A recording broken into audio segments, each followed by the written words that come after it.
Chapter 3, If I Were to Become an Expert. Before following Jiang Xiaoru, Yi Yun never expected that home would look like this. When Yi Yun originally saw the sword-bearer riding that huge beast, he guessed that this world was one filled with flying martial arts experts, with elites from all sorts of large clans. Having crossed worlds mysteriously, if he could be involved in a huge clan or sect, he could even learn martial arts one day. Even if he lacked talent, he would still be able to survive without worry. But, seeing the ramshackled house in front of him, Yi Yun nearly collapsed. In the past, Yi Yun had gone to rural villages, but the houses he saw there were many times better than the house in front of him now. This Spartan house was made of mud and rocks. Aside from a table, 2 stools, 2 old beds and a stove, there was nothing else. Jiang Xiaoru piggybacked Yi Yun into the house. Yi Yun was not accustomed to being piggybacked by a young girl. He had struggled to get down a few times, but his body was just too weak. Just a couple of steps tired him out and then Jiang Xiaoru had to piggyback him again. Yi Yun felt embarrassed that a man like him had to be given a piggyback by such a young girl. "Yunatma, you must be hungry," Jiang Xiaoru said as she placed Yi Yun on one of the wooden beds. Although she was sweating profusely, her face was energetic. She was naturally happy that her younger brother had come back from the dead. Yi Yun looked at Jiang Xiaoru's sweaty clothes. Although his body was thin and light, the journey had been at least 2 to 3 kilometers. Jiang Xiaoru, who was about 15 years old, had to piggyback him sporadically and she did not have it easy. If it had been a 15-year-old girl from Earth, simply walking empty-handed for 2 to 3 kilometers would have tired her out completely, not to mention giving someone a piggyback ride. "Yeah, a broken bar a bit." Yi Yun moved his parched lips. These were the first words that came out of his mouth ever since he had been transported to this world. He originally thought that using a language that wasn't his would be difficult, if not impossible. But surprisingly, it was just as easy as using his native language. "I'll prepare the meal," said Jiang Xiaoru with a smile. She delicately wiped the mud from Yi Yun's face before pulling over a pillow for Yi Yun to rest against and covered him with a thin blanket. She covered Yi Yun in a deft and gentle manner, leaving him in a trance. This girl was clearly not his sister, but due to her giving him a piggyback as well as the meticulous care she gave him, he slowly began to develop tender feelings for her. Yi Yun wanted to help Jiang Xiaoru light the fire for the stove, but she insisted that he stay in bed. "You've just recovered from a serious illness, take care to not catch a cold. Lie down here, sis will be back soon," Jiang Xiaoru said as she lifted a nearly empty bag of grain. 15 minutes later, Jiang Xiaoru placed the broken wooden table in front of the bed. On the table was a big bowl of rice porridge, 2 unknown wild fruits and a bowl of boiled wild vegetables. Yi Yun had been starving for days so his stomach started rumbling the moment he saw the food. Yi Yun was craving for pork or some roasted chicken, maybe duck or fish. Just the thought of it churned Yi Yun's stomach. "How can I satiate my extreme hunger with this?" He wolfed down a large mouthful of porridge. His empty stomach reacted by making him even hungrier. He ate a few mouthfuls of porridge and some of the boiled, oil-less vegetables. The vegetables were so bitter that he even had trouble swallowing more of the food despite his extreme hunger. As Yi Yun had trouble swallowing such an unpalatable meal, he noticed that Xiaoru was looking at him without eating. He curiously asked, "Why aren't you eating?" "I ate just before I found you," Jiang Xiaoru stammered as she turned white. Yi Yun paused. He recalled that Jiang Xiaoru was at the graveyard at around 3 in the afternoon. How could she have eaten by then? It suddenly dawned on him that even food like this was probably not easily obtainable. What sort of world is this, with strong experts riding wild beasts, yet there were poor people that starved? Yi Yun pushed the bowl of porridge forward and stood up to go check the grain bag in the corner of the house. As expected, the grain bag was already empty.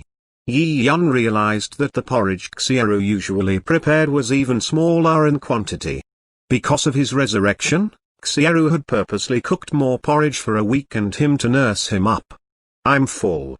You have some," Yi Yun said as he pushed the bowl to Jiang Xiaoru. On one hand, he had lost his appetite, while on the other hand, he couldn't accept that a girl had to abstain from eating just to feed him. He had mixed emotions in his heart and wondered if it was still possible to return to his world from this alternate world. If he really couldn't, he wanted to find an opportunity to train and become a soaring expert. But from the looks of it, survival was an issue. He might even starve to death before he researched anything. "I'm not hungry," Jiang Xiaoru stubbornly said. "Tomorrow is the day that they hand out rations. We can get a piece of meat then. I'll prepare it for you." Jiang Xiaoru's face blushed the moment she mentioned the handing out of rations. It was clear that she highly anticipated it. Yi Yun stayed silent. On Earth, he felt that life was tough. But compared to this alternate world, that sort of life was incomparable. With insufficient food and the constant danger of starvation, life was really tough. It was really torturous to endure hunger. In the middle of the night, a night breeze slowly blew as frogs hidden within the pond grass croaked. Yi Yun was still awake. He leaned on the bed, immersed in moonlight. He tossed and turned while holding the mysterious purple crystal. It was all because of the purple crystal that resulted in him climbing out of the collapsed mountain. This small crystal card was unquestionably a treasure. If he studied it, it could potentially be beneficial in some way. This alternate world was filled with dangers for normal people. But in recollection, the middle-aged man riding the huge beast in the wilderness had a commanding aura. Compared to the suffering people folk, the differences were like night and day. If I were to become an expert, I could be free. At the very least, I wouldn't starve. Yi Yun touched his stomach as he recalled how he eventually managed to give some of his dinner to Jiang Xiaoru. As he was still a growing child, the porridge had long since been digested. He was already hungry once again. As he felt the emptiness of his stomach, the smooth and cold purple crystal in his hand started to spread a faint coolness, as if... Oh? Yi Yun suddenly noticed something. He bolted up from bed as he stared at the purple crystal. An ecstatic smile crept upon his face. Upon careful examination, Yi Yun noticed that tiny, faint purple dots of light surrounded the purple crystal. These light dots appeared out of nowhere and slowly floated into the purple crystal before they disappeared, as if the purple crystal absorbed them. This process carried on indefinitely as the purple crystal's glow became a bit more intense. What is the meaning of this? This discovery caused Yi Yun's TMS breathing to speed up. As the purple crystal's glow became brighter, Yi Yun felt the purple crystal turn colder. This unique coolness traversed up both his arms, into all his limbs, as if the miraculous light was cleansing his body. It absolutely refreshed him. Yi Yun remembered this feeling. While he was digging his way out of the cave, he felt this coolness whenever he was out of breath. It rejuvenated him with strength whenever his body was failing him. Yi Yun knew that, for a person to live and to move, it was due to energy that was provided to the body, allowing it to renew itself. Without eating, there would be no nutrition. Naturally, there would not be energy either, which would result in starvation. An energy source was required to laboriously traverse such a long tunnel without eating or drinking for days. This coolness must be the purple crystal providing him with life-giving energy. Thinking carefully, when he originally discovered the purple crystal in the cave, the purple crystal was emitting a faint glow like a night pearl. However, after crossing into this strange world, the purple crystal's glow had weakened. This could have been a result of energy depletion. But now, the purple crystal's glow was beginning to recharge and grow stronger. What could be the energy source that was recharging the purple crystal? Yi Yun carefully observed and realized that these vague tiny dots formed a surface leading out the window. It seemed like a broken bar came from starlight. Starlight was the energy source recharging the purple crystal? Yi Yun thought for a while and jumped out of bed. He went to the stove and dug out some burning coal. He lit a handful of grass and watched as the yellow flames danced. Yi Yun carefully placed the purple crystal in the burning fire. Yi Yun's theory was simple. If the purple crystal could absorb the energy from starlight, it could perhaps absorb the energy from its surroundings. Fire, which is a form of energy in Yi Yun's understanding, was likely stronger than starlight.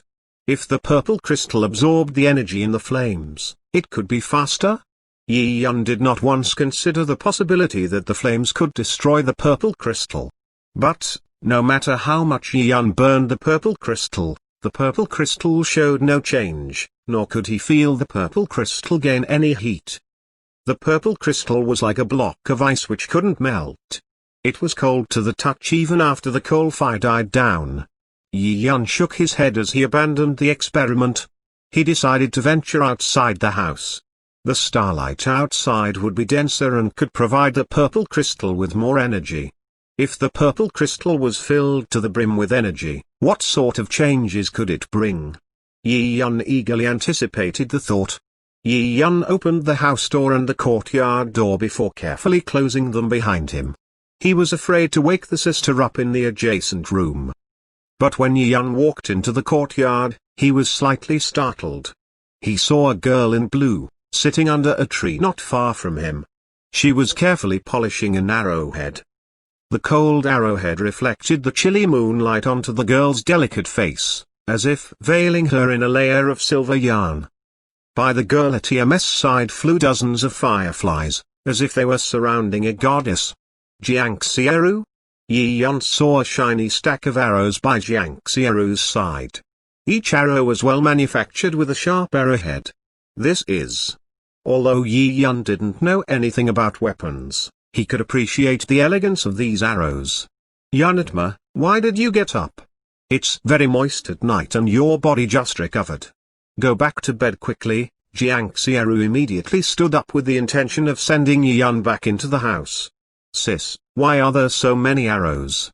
A curious Yi Yun asked. Jiangxieru didn't seem like she could string a bow. This is for the exchange of tomorrow's rations. It has always been this way. Jiangxieru looked at Yi Yun weirdly. Oh. Yi Yun was obviously unaware of this. Mysteriously, he had crossed into this world. He understood the words and language, but he did not have a single clue about the life of Yi Yun.